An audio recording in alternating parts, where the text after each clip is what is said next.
Welcome, everyone. See, you thought I was going to go up with the everybody, and I didn't.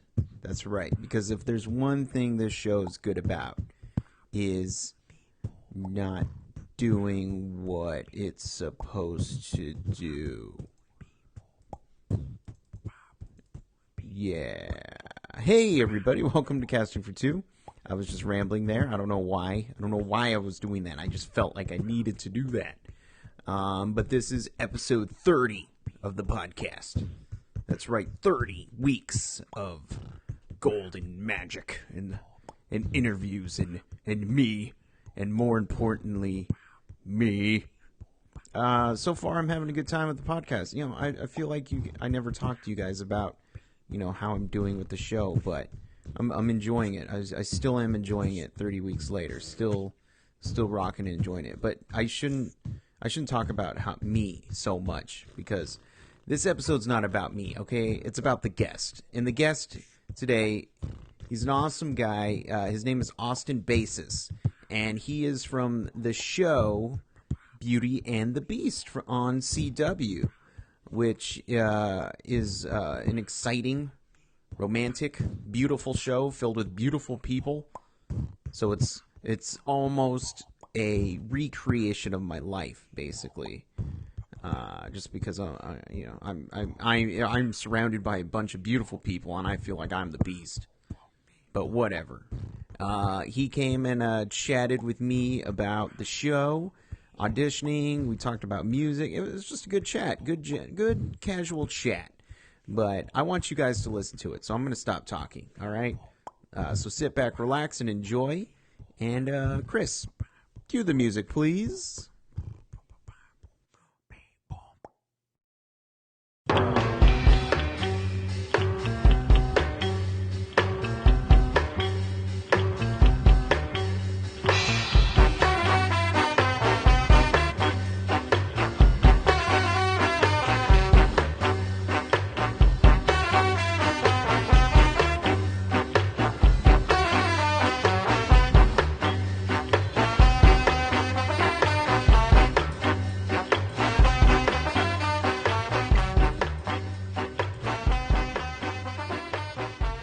Hello, Austin. Hey, what's up? Nothing much. What's going on with you, sir? I am just chilling in the chilly weather of Toronto. Toronto. Oh, okay. What? How cold is it up there? It's below freezing. Below freezing. I live in San Antonio, Texas, and everyone's freaking out because it's 28 right now, and the roads are a little icy. Wow, Yeah, crazy.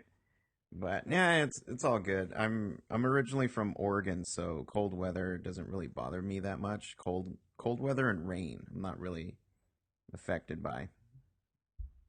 Yeah, up north, northern California. Well, not necessarily northern California, but Portland and like Seattle. Mm-hmm. And I know that we filmed in Vancouver for a couple seasons.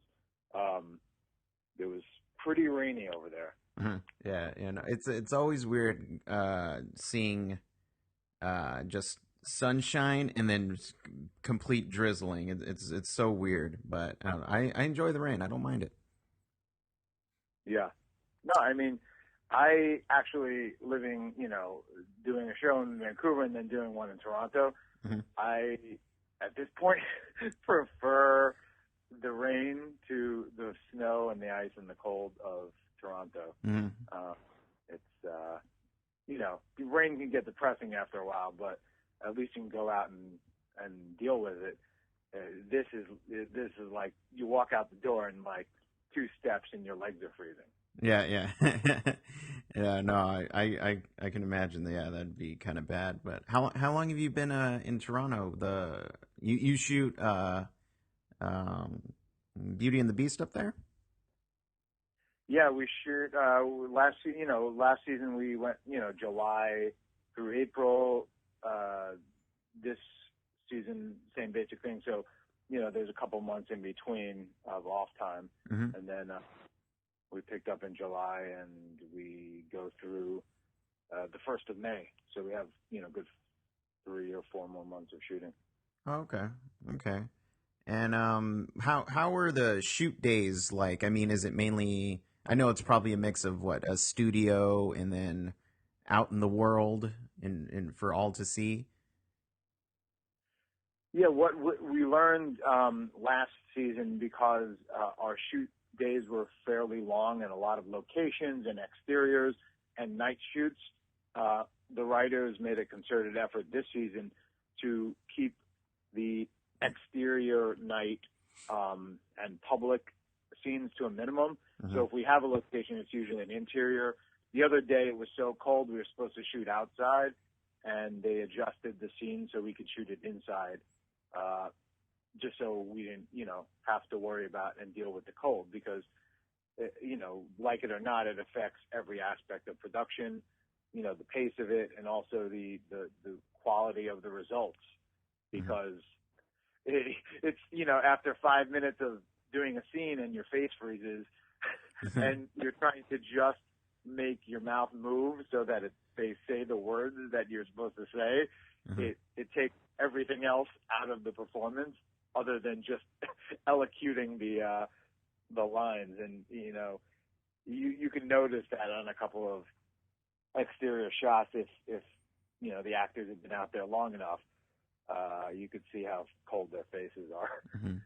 And it's always that one thing, when you're just sitting in a writer's room, you're like, exterior rain, whatever. And you just write a simple, like maybe 2-page scene. And then you end up, when it comes time to shoot, you have to be outside in the rain for X amount of hours. And then it's like, well, from now on, it's going to be all inside, all studio. Exactly. Interior, big room. Yeah, big room with everyone. Yeah, big room with everyone, everything there. Yeah. But no, that's cool. That's cool. And I'd like to talk to you about how you got to the process of getting on the show, because I'm always fascinated with how people audition and the whole process, the whole like standing in front of network and stuff like that. Do you mind talking about that stuff? Oh, no, not at all. Well, ironically, with all of my audition experiences for TV pilots and TV shows that in some cases have been quite torturous and prolonged, like coming back in, leaving it for a couple weeks or a month and waiting for word, and then going back into audition against different people. And I've had those experiences drawn out over months and years and weeks in some cases. And so relative to those experiences, this one was actually fairly simple. I auditioned once for the executive producer, writers, and the guy who directed the pilot had brought me in to meet them because we had worked together on Life Unexpected. A guy named Gary Fleeter worked together on Life Unexpected and another show called Life on Mars, where I played two totally different characters. And when he read the script and got the job to direct Beauty and the Beast, he immediately thought of me and brought me in to read, and he basically facilitated a very easy transition into just being offered the role. And, him partly, but the studio and network that are, producing it and airing the pilot are the same studio and network that cast me on Life Unexpected. So people that were in charge of making the decisions were familiar with my work. And so I think that made it easier. And so I went in one audition, read each scene a couple times. It was 2 scenes. They put it on tape, and that was it. And I was offered the role. Okay. You didn't have to do one of those things where you have to read like in front of network and there's like a bunch of people waiting outside for the same role or anything like that? Yeah, those are they do a studio test first after you pass the producers audition. So you meet the producers and they decide if they want to test you, And what the test is basically they draw up the contract and you sign the contract before you do a test, because they're not going to test anyone that is not already committed to the role, to doing the role. So they're not making their decisions, and then you're going to offer someone and hope they say yes.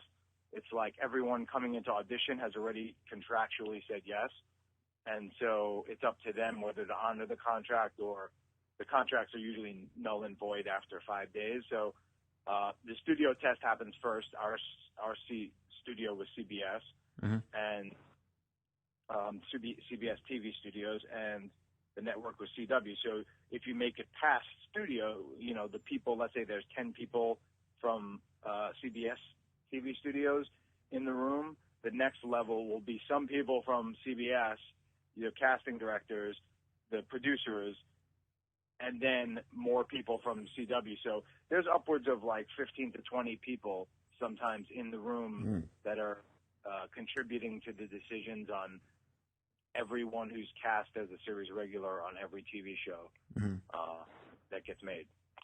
I don't know. That idea kind of sounds a little nerve-wracking to me, but I'm not an actor, so just a bunch of people staring at me would drive me a little crazy. Oh, it's extremely nerve-wracking and kind of a horrific experience for most actors, especially on top of the fact that you are looking face-to-face with people that one of those people is going to get the job, or you're pretty sure.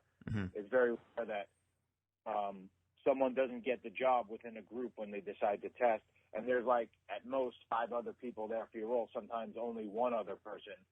And so you're reading, and it's just you and this other guy, and they make the decision, and what happens is you walk away, and usually you don't find out until you're in your car or at home, and the next time you see that other actor will be when one of you has done the pilot or is on the show, and it's kind of an awkward experience because most of the time you're competing with yourself, and the other people are just kind of figments in your imagination.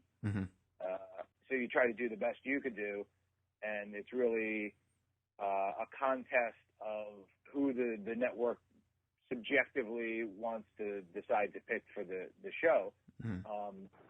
And it's not like you could outwork someone or out-earn someone. It's usually a matter of personality types and what you're bringing to the role. So all you have to do as an actor is try to focus on your best and what you could bring to the role and what you have to offer that the other person or no one else can offer for the role. And to present that in the audition and hopefully do it in a entertaining way. There you go. And then you got the job, and the rest is history. Exactly.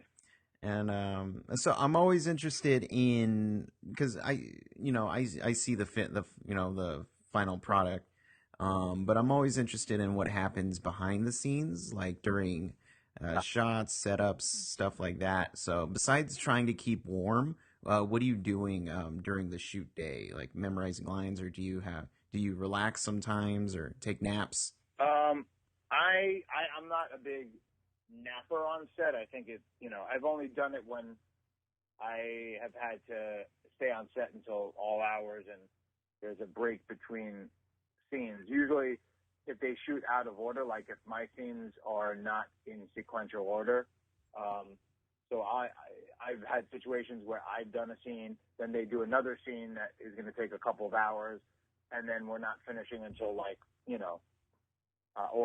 they're not going to be ready for my scene until like 5 a.m.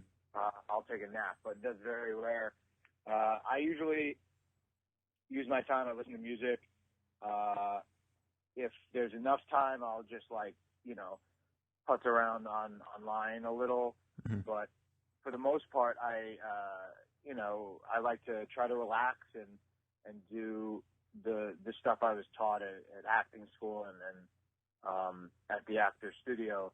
And it's just a matter of relaxing and then focusing in and then allowing yourself to be open to the work you've done already, and also the work that the other actors bring to the scene and the director and to be in a state of readiness, which is really hard to maintain for a long time. So what I tend to do is get ready in the morning, Mm-hmm.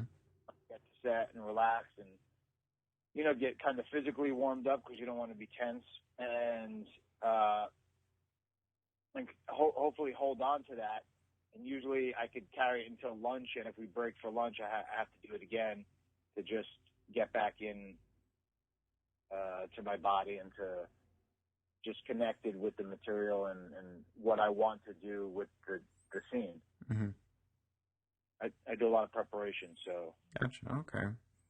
And you mentioned music. Do you have like is it music you listen to, or do you make like a playlist for your character that he would listen to? You know, what I do is I have a couple of different mixes that I kind of started doing, like a playlist that I started doing, and it's not specific songs; it's a general collection of songs because I like to think of. I like to leave it open to the moment and to put my iPod on shuffle to allow, let's say, a particular song to come on unbeknownst to me and, you know, maybe surprise me a little with what it gives me. Mm-hmm. So I will put, you know, hundreds of songs on a playlist. You know, there's happy songs, like positive kind of, you know, love songs. There's upbeat songs that I usually use to, you know, go to the gym or get, you know, kind of pumped up. Mm-hmm. And then there's another one that's kind of some more instrumental stuff, but also some kind of downer, emo, kind of singer-songwriter lamenting type songs that kind of put you in that or keep you in that zone of sadness or, you know, a whole array of negative emotions. When you say, you know, you listen in the car in your car to a song and, you know, you just think of that time you got dumped or, you know, something like that from your past. Songs are something that do that for me, where they bring me back to the time that I first heard them or the time that I listened to them a lot. Mm-hmm. Mm-hmm. No, that totally makes sense. Totally makes sense. I remember when I was going to school, I'd always try to get myself pumped up for for whether I had to shoot a certain scene or something like that. And I would always walk to school, but I would pump just heavy music just to pump me up, whether it was like Metallica or old school Sum 41, and it totally did just get me in the in that mind frame of let's do this. Yeah. So no, I'm a huge component of music. What kind of songs like pop up sometimes? Well, there's something about like you know, like Mumford and Sons Mm-hmm. that recently, you know, within the past couple of years, it has the ability to do everything. I feel like some of their songs can both be very, you know, inspirational, like revving up, but also at the same time dark. So I could use them on several, like I use certain songs on several different of my playlists because, you know, if you think of them slightly differently, you get a different result or you get a different response. Right. I tend to like singer-songwriter stuff, very simple, whether it's positive or negative. Mm-hmm. Just either someone in a piano or someone singing and a guitar. That, you know, in its simple form, it's about the music and the sound, but it's about the lyrics a lot for, you know, me kind of getting into character. And and listening to the lyrics for what I am planning to do in the scene and for what what JT wants and whoever I'm playing at the time, wants out of the scene. Not that they would listen to the music before the scene, but to kind of get myself in that headspace. I also listen to kind of a lot of the rev up music is something like Flow Rider and stuff that has a really fast beat. Kyle Cruz, stuff like that has that underfooting of like a rhythm and a bass and kind of drives you along into the song. The lyrics don't mean as much, but they still have some value. But it's more of the beat and the bass and the rhythm of those type songs. No, yeah, that makes it's funny because I mean, I'm a huge Foo Fighters fan. I can't really remember all the lyrics because I'm too busy listening to all the music. So I can somehow just tune out lyrics and just listen to the music. So I get what you're saying. Yeah. Yeah. So but, it's fun. I mean, it's it gives me a reason to get new songs and to listen to new music. So I continue to find or hear a song and I'm like, oh, that'd be perfect for this. I like the song.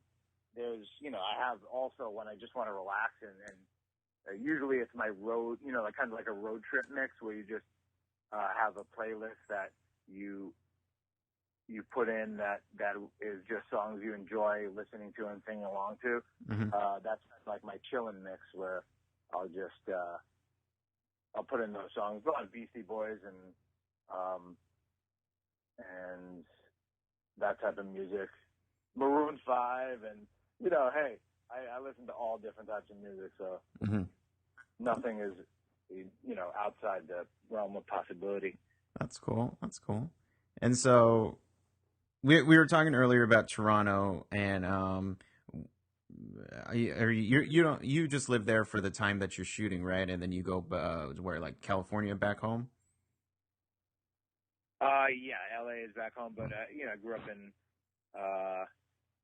in New York and Brooklyn, so I visit there. My parents still live in New York, and head back there for holidays and whatnot. Okay.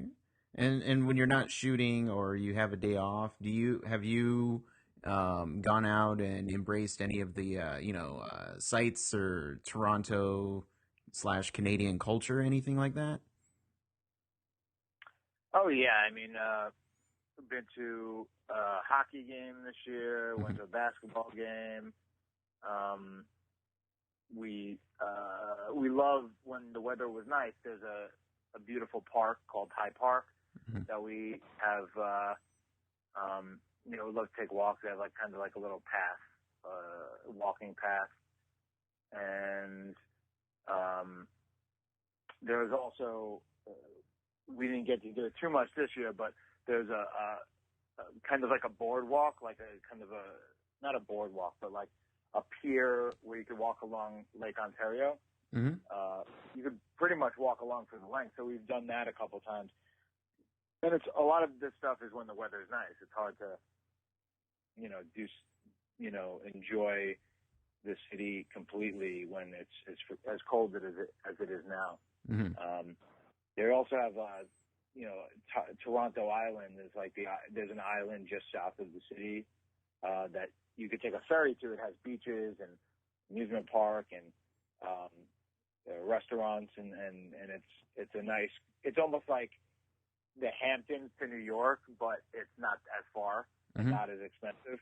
So you just literally take a ferry like you would take the Staten Island ferry, but it's a little sliver of an island right, 2 blocks down from we're pretty close to the water, so 2 blocks down or 3 blocks down and pick up the ferry and you go to the island for the day.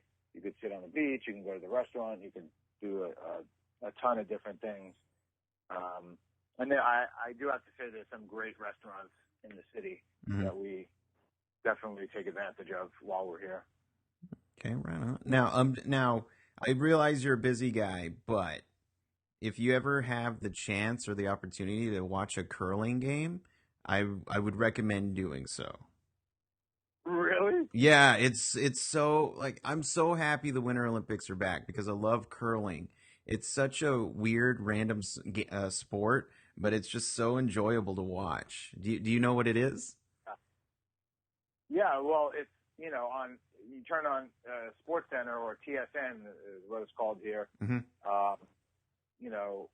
to watch, let's say, Sports Center, and it's really hockey. They talk about basketball too when it's in season, but the main sports are hockey and curling, and it's amazing to me because I feel like it's like the bowling of Canada, Right.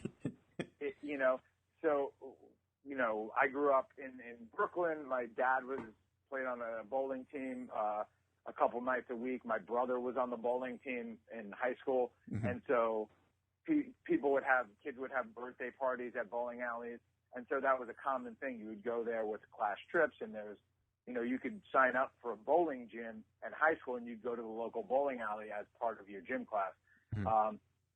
So we grew up with bowling, and the way, the dynamic, the energy that you see when you watch a bowling tournament on TV, and how the announcers are talking and how serious the bowlers are about what, to most people is a recreational sport, and not a competitive sport, is that same energy that when I've watched a curling match is on the whole, and the fact that I know nothing about the sport other than what I could surmise from what I see with the brooms and the sweeping and the, people calling out stuff. It's kind of like shuffleboard on ice, but I've never watched the shuffleboard tournament. I've only watched bowling. So that's what I related to. And it's fascinating to me because it's such a foreign, in the same way when I was in India, I watched cricket matches on TV because I just don't understand anything about the sport, but I watch it as an outsider looking in on this world where someone looking in at America for baseball or basketball or football might think the same thing of these people are so serious about their sport and have no idea what anything else is about the sport, but just love how passionate people are about, these sports, these basic games that they're playing as adults. Yeah, and just how into it they get, just with all the yelling and the sweep faster. It's just such a funny sport to me. Yeah. Hold.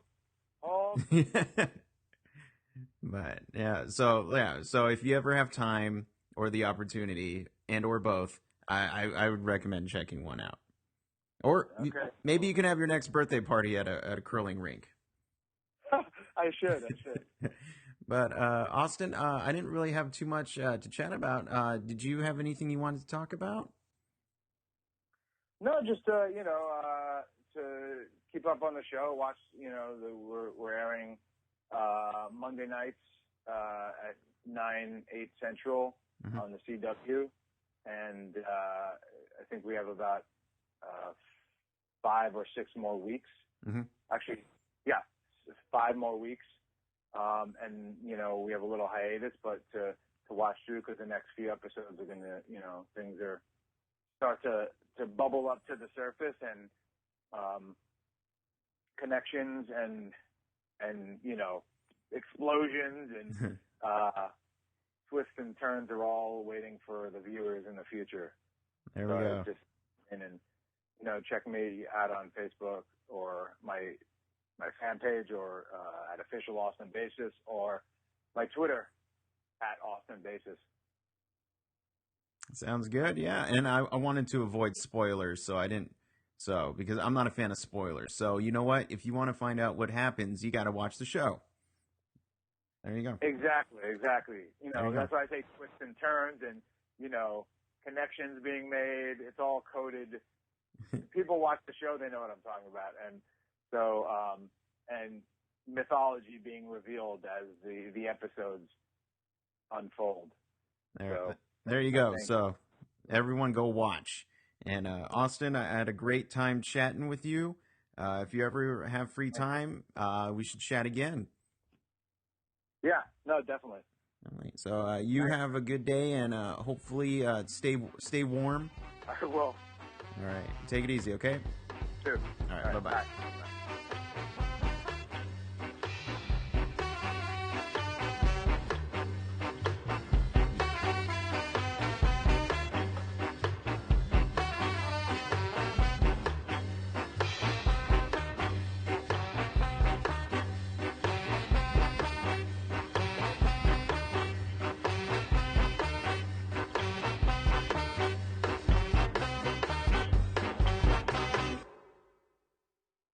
Hey guys, just a quick reminder, you can always catch up with these episodes on castingfor2.com. You can also follow me at Twitter @castingfor2 or send me an email at castingfor2@gmail.com.